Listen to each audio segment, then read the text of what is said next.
et le tour d'horizon sur le net, c'est tout de suite.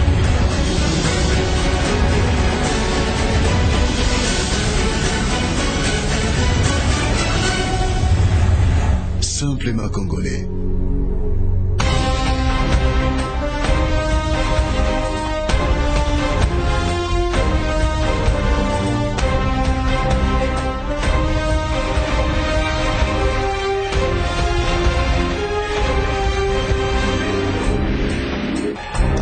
Jour J-1, c'est en principe ce lundi 2 juillet que la Banque centrale du Congo injecte sur les marchés congolais les nouveaux billets des francs congolais à valeur faciale élevée. Il s'agit essentiellement des 1000, 5000 et 10 000 francs congolais.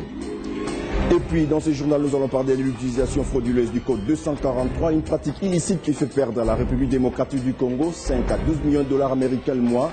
Le ministre des PT&TIC et les opérateurs ISP, fournisseurs d'accès à l'Internet, tentent d'éradiquer cette fraude. Les détails dans ce journal. Euro 2012, qui de l'Espagne et de l'Italie remportera la 14e édition qui se dispute ce soir à Kiev. Tentative de réponse tout à l'heure dans une analyse signée Doudou Mbala. Dimanche 1er juillet, si vous nous suivez à l'étranger, nous sommes à Kinshasa, capitale politique de la République démocratique du Congo. Bienvenue à tous et merci d'avoir choisi Télé 50 pour vous informer.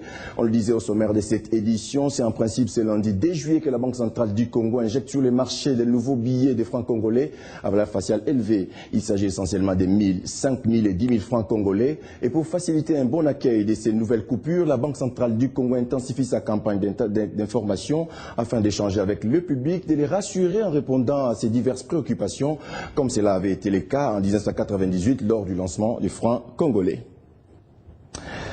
Et puis il a fallu 1 900 000 dollars américains, coût global des travaux relatifs à la réhabilitation de l'aérogare nationale de Kindu. Avec cette réhabilitation, la province du Maniema s'inscrit dans la ligne droite de la révolution de la modernité. La coupure du ruban symbolique a été faite par le Premier ministre Matata Ponyo. Suivez. Cette action concrétise la promesse du chef de l'État, celle de moderniser les différentes infrastructures aéroportuaires de la République démocratique du Congo. Kindu, dans la province du Maniema, où séjourne le Premier ministre, la population a assisté à la réhabilitation de l'aérogare nationale avec des travaux exécutés par l'entreprise de construction Sogedi. En présence des sénateurs et députés nationaux originaires de cette partie du pays, le gouverneur de province Tutu Saloumou Matata Ponyo a procédé à la coupure du ruban symbolique.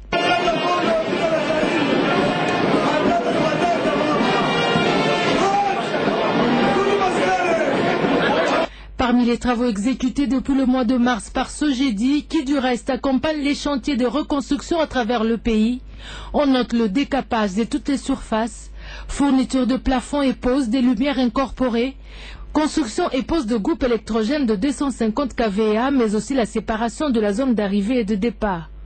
Un bâtiment devant abriter le bureau du personnel administratif y a été aussi construit.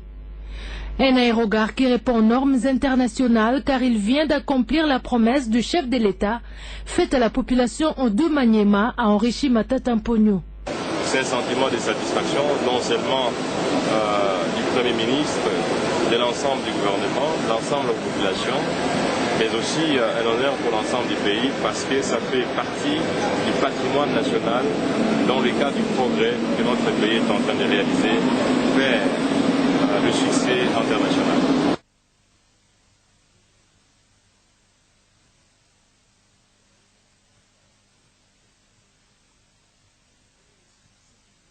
À l'instar de cette réhabilitation, il se pose une nécessité de développer les autres points de communication, dont la route et les voies ferrées. Sachez également que le secteur des télécommunications bouge et il faut trouver des moyens d'éradiquer l'utilisation frauduleuse du code 243. C'est l'essentiel de la rencontre entre le ministre des PT&TIC et les différents opérateurs ISP, fournisseurs d'accès à l'Internet. Cette pratique illicite fait perdre à la République démocratique du Congo 5 à 12 millions de dollars américains le mois. Suivez. Décidément, la lutte contre la fraude dans le secteur de télécommunications, le ministre de PT&TIC en fait son cheval de bataille. Cette rencontre avec les fournisseurs d'accès à l'Internet en République démocratique du Congo en dit tout.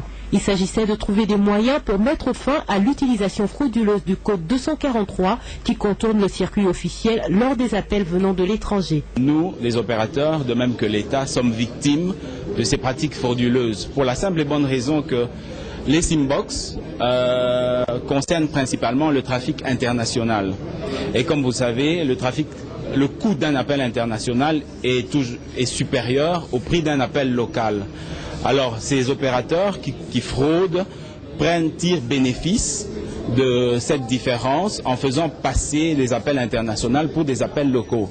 Dans cette situation qui constitue un véritable manque à gagner pour le pays, Kinké Moulumba invite ses opérateurs à s'impliquer dans ce combat afin de mettre fin à ce crime économique. Nous, État, nous sommes absolument prêts à jouer notre rôle plein et entier, mais nous avons besoin de la collaboration du secteur. Le phénomène Simbox engage les opérateurs de GSM auprès de qui on achète la carte SIM et les fournisseurs d'Internet.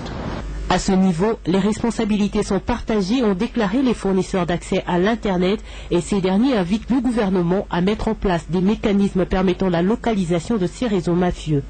En attendant une réglementation contraignante, des millions de dollars se volatilisent suite à ces pratiques illicites. Et c'est hier, 30 juin, que la République démocratique du Congo a commémoré son 52e anniversaire de l'indépendance.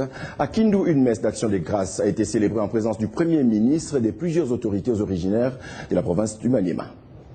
À Kindu, dans la province du Maniema, le Premier ministre Augustin Matata Ponyo, qui s'est fait accompagner de quelques membres du gouvernement, mais aussi de certains députés nationaux élus de la province du Maniema, assistent au culte œcuménique tenu ce 30 juin 2012 pour la commémoration du 52e anniversaire de l'indépendance de la République démocratique du Congo. Une célébration voulue sous le signe de la méditation sur toute l'étendue du territoire national. Occasion pour tous de garder une mémoire pieuse au regard de la situation d'instabilité qui règne dans la partie est de la République démocratique du Congo. La prière pour soutenir les fils et filles du Nord Kivu, victimes une fois de plus d'une agression, mais aussi les forces armées de la République démocratique du Congo, très dévouées pour rétablir la paix à l'est du pays. Ce culte œcuménique officié par l'Église du Christ au Congo, l'Église catholique, l'Église islamique, mais aussi les églises de réveil, très marquées par l'appel à la prise de conscience quant au lendemain de la République démocratique du Congo. Particulièrement pour la province du Maniema, les officiants du jour ont appelé tous les ressortissants, fils et filles de la province, à l'unisson pour le développement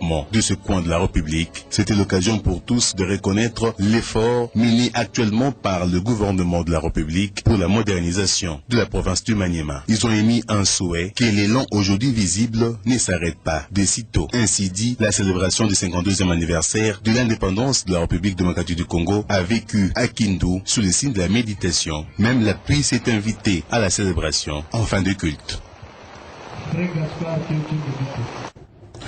En bref, nous nous rendons aux États-Unis d'Amérique où l'Est a été balayé par des tempêtes meurtrières. Les violents orages qui se sont abattus de l'Indiana au New Jersey ont fait au moins une dizaine de morts et plusieurs millions de foyers ont été privés d'électricité. L'état d'urgence a été déclaré dans 4 États, dont Washington, D.C. En page sportive, la Ligue nationale de football prévoit 2 rencontres ce dimanche sur le site du Katanga. Mazembe va tenter de consolider son leadership face à Muungano pour les comptes de la 5e journée, tandis que l'association sportive Vita Club de Kinshasa est attendue au Bandundu pour affronter Vutuka. Le match est programmé au stade Colonel Ebeya.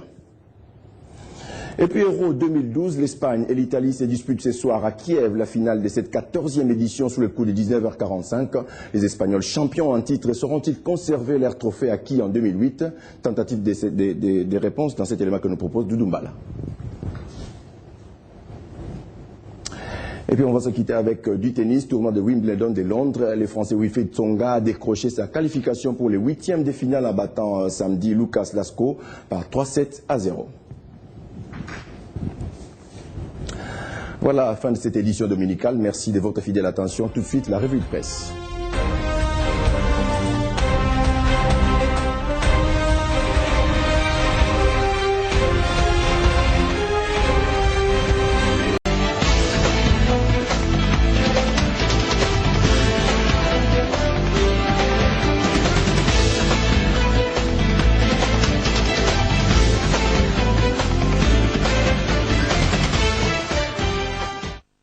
C'est l'heure du rendez-vous du kiosque de la presse en ligne, signé Grace Salambo. Bienvenue. Merci Marlon. Alors, ouvrons cette revue de presse avec les magazines Grand Lac spécial 14e sommet de la francophonie qui vient de paraître. Dans son éditorial, Sampengo dit à nous la francophonie. N'en déplaise aux oiseaux de mauvais augure, la RDC sera en octobre la capitale mondiale de l'espace francophone avec l'organisation sur le sol de ses ancêtres du 14e sommet de la francophonie. L'éditorialiste note qu'au-delà du fait que le rendez-vous du 12 au 14 octobre devra répondre aux attentes du monde francophone, le 14e sommet que l'on s'apprête à organiser à Kinshasa charrie en lui tout un défi. Sampengo révèle que les aspirations d'hier sont devenues les certitudes d'aujourd'hui et les ambitions de demain. Dans son édito, le patron de Grand Lac écrit avec fierté: à nous la francophonie. Et au Burundi et au Rwanda, les cinquantenaires de l'indépendance a une saveur bien différente, c'est à lire sur RFI.fr. Oui Marlon, il y a 50 ans, le 1er juillet 1962, le Burundi et le Rwanda devenaient indépendants. Colonie allemande, puis belge après la Première Guerre mondiale, le site de Radio France Internationale précise que les deux pays organisent de façon radicalement opposée ces célébrations. En croire RFI en ligne, Bujumbura sera en fête alors qu'à Kigali, les conséquences de la colonisation sont encore dans toutes les têtes et les autorités ont prévu une cérémonie sobre. Abordant le même sujet, le site Moussabimana.net souligne qu'à l'occasion de 50 ans de l'indépendance de ces deux pays voisins, le bilan qu'on pourrait dresser n'est malheureusement pas très positif. Au Rwanda, le manque de la liberté d'expression et la fermeture de l'espace démocratique sont la cause de l'agonie d'une société civile qui n'ose plus s'exprimer parce qu'elle a été mutilée. Et pour